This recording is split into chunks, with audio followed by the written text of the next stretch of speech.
네, 중요한 반도체 기업, 파운드리 기업, 글로벌 1위 기업이라고 할 수 있죠. TSMC의 세부 실적이 오늘 공개가 됐습니다. 그래서 공개된 지 한 2시간 정도 된 것 같고, 일단 호실적을 예상을 했고요. 호실적의 예상을 뛰어넘는 어닝 서프라이즈가 났습니다. 사실 실적이 좋을 거라고 대부분 알고 있었는데 컨센서스도 상회했기 때문에 일단 국내 반도체 업체에는 실적 발표 이후에 수급적으로 이제 조금 긍정적인 영향을 끼치면서 주가가 대부분 마감을 했어요. 그래서 삼성전자와 SK하이닉스가 일단 좀 올라오면서 이렇게 마감된 모습입니다. 그럼 일단 이번 호실적 어떻게 나왔는지, 그리고 이번 호실적의 의미는 뭔지 좀 중요한 내용만 간략하게 한번 볼게요. 자, 3분기 실적 발표고요. 네, 3분기 순이익은 13.8조 원이 나왔습니다. 네, 뭐 엄청난 순이익이라고 볼 수 있겠죠. 전년 동기 대비해서 54.2% 증가했습니다. 폭발적인 실적 성장을 보여줬다.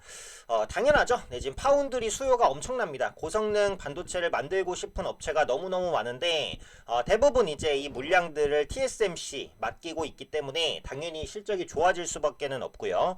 컨센서스 대비 실적이 중요한데 예상치는 12.7조 원이었어요. 근데 실제로 나온 실적은 13.8조 원이니까 예상치를 1.1조 원 정도 상회를 했습니다. 근데 제가 이제 예전에 영상에서도 많이 말씀을 드리는데 실적을 예측할 때 예상치를 보잖아요. 근데 예상치만 보면은 별로 도움이 안 됩니다. 뭘 봐야 되냐? 예상치가 변화하는 추이를 봐야 돼요. 그러면 이제 도움이 돼요. 그러니까 실적 발표 전까지 실적 예상치가 계속 바뀌잖아요. 근데 실적 예상치가 계속 올라간다. 어닝 서프라이즈 가능성이 굉장히 높습니다. 근데 실적 예상치가 계속 떨어진다. 어닝 쇼크 가능성이 굉장히 높습니다. 네.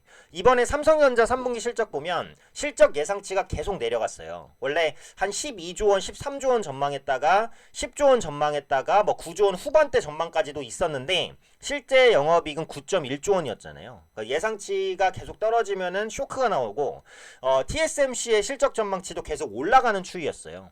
근데 그 올라가는 추이도 뛰어넘는 서프라이즈가 나왔죠. 근데 SK하이닉스의 이제 전망치를 보시면 6조 원대 원래 초반이었는데 중후반까지 올라갔습니다. 그 말은 SK하이닉스가 조금이라도 어닝 서프라이즈를 낼 가능성이 높다라는 걸 의미해요. 그래서 실제로 기업들이 실적을 낼 때는 그 예상치만 보시지 말고 예상치가 어떻게 바뀌는지 그걸 보셔야 돼요. 그래서 실적 예상치가 올라가면 서프라이즈, 떨어지면 쇼크 가능성이 높다. 이렇게 보고 대응하시면 됩니다. SK하이닉스는 이제 다음 주에 실적 발표가 있습니다. 그래서 TSMC가 호실적을 내면 당연히 하이닉스의 실적도 좋을 거라고 시장은 기대하죠. 네. 왜?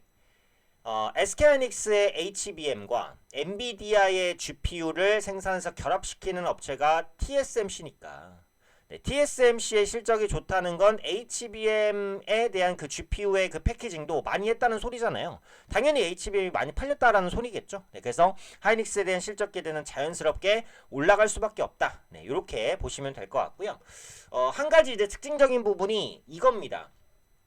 그 웨이퍼 부분의 이제 매출을 봤을 때 고난이도 공정에 대한 비중이 크게 올라갔다. 이게 중요한 것 같아요. 3분기 전체 웨이퍼 매출에서 3나노가 차지하는 비중 20%, 5나노는 32%, 7나노는 17%. 그래서 7나노 이상의 첨단 반도체 공정 매출 비중이 69%, 거의 70%에 육박했다라는 겁니다. 그래서 이번 TSMC의 호실적은 고성능 반도체가 주도했다라는 거죠. 지금 보시면은 이제 레거시 D램이나 뭐 낸드 같은 경우 수요가 떨어진다라는 그런 악재들이 계속 반영되고 있지만 HBM을 비롯한 고성능 메모리 반도체는 가격도 올라가고 수요도 견조하다라는 것을 알 수 있습니다. 그래서 이번에 그 부분이 더 집중이 됐어요. 그래서 시장의 반도체에 대한 관심은 계속해서 AI향 고성능 반도체에 포커스가 맞춰질 수밖에 없다. 이제 이렇게 보셔야 될 것 같고요. 끝으로 이 부분을 체크할 건데, 자, TSMC의 호실적이 나왔다. 이러면 삼성전자가 어떤 영향을 받냐? 요건데, 뭐 일부 기사에서는 이게 이제 별로 좋진 않다라고 나왔어요. 왜냐면 TSMC랑 삼성전자가 파운드리 부분에서 경쟁을 하고 있잖아요. 파운드리 부분에서 경쟁을 하고 있습니다. 그러다 보니까 경쟁사의 실적이 잘 나왔으니까 삼성전자는 별로다. 이렇게 해석을 하는데 저는 좀 달라요. 일단 TSMC가 실적이 잘 나온 것은 물론 파운드리 부분의 경쟁력이 좋았기 때문이기도 하지만 이 고성능 반도체 시장이 크게 성장했기 때문이기도 하거든요. 그러면 고성능 반도체 시장이 계속 성장해서 계속 파운드리가 성장하면 어쨌든 파운드리 2위인 삼성전자도 그 과실을 가져갈 수 있어요. 그래서 이번 TSMC의 호실적을 꼭 삼성전자에 뭐 안 좋다 이렇게 해석하실 필요는 없을 것 같아요. 오히려 고성능 반도체 시장의 성장이 글로벌 파운드리 시장의 성장을 촉진한다. 그럼 2위 업체인 삼성전자에도 기회가 있을 수 있다. 이 정도로 해석하셔도 크게 무리가 없지 않을까 생각됩니다. 자, 끝으로 영향 있는 종목 SK하이닉스 볼게요. 하이닉스는 이제 그 실적 발표가 나온 다음에 이렇게 올라갔어요. TSMC 실적 발표는 하이닉스의 호실적을 전망 할 수 있게 하니까 당연히 이제 주가가 상승할 수밖에 없었다라는 부분이고, 하이닉스는 추세가 좋습니다. 그래서 일봉상 9월 중순에 바닥 찍고 계속 올라가는 흐름이기 때문에 뭐 추세적으로도 모멘텀적으로도 추가 상승 가능성은 뭐 충분히 열려 있는 종목이다. 이렇게 이제 보시면 되겠고, 이제 문제는 이제 삼성전자인데, 삼성전자도 TSMC 호실적 발표 이후에는 주가가 올라가기는 했어요. 근데 많이는 안 올라갔고 종가 부근에 약간 밀렸죠. 근데 아무래도 SK하이닉스처럼 TSMC 호실적에 직접적인 수혜를 받는 종목은 아니다 보니까, 다만 TSMC의 실적 발표와 함께 분봉상 그래도 조금이나마 올라간 것은 앞서 말씀드렸죠. 고성능 반도체에 대한 파운드리 수요는 앞으로도 견조할 것 같아요. 삼성전자로도 분명 물량이 갈 가능성이 있다라고 봅니다. 그래서 이런 부분들이 좀 반영된 것 같고, 오늘 또 재밌는 기사가 하나가 있었죠.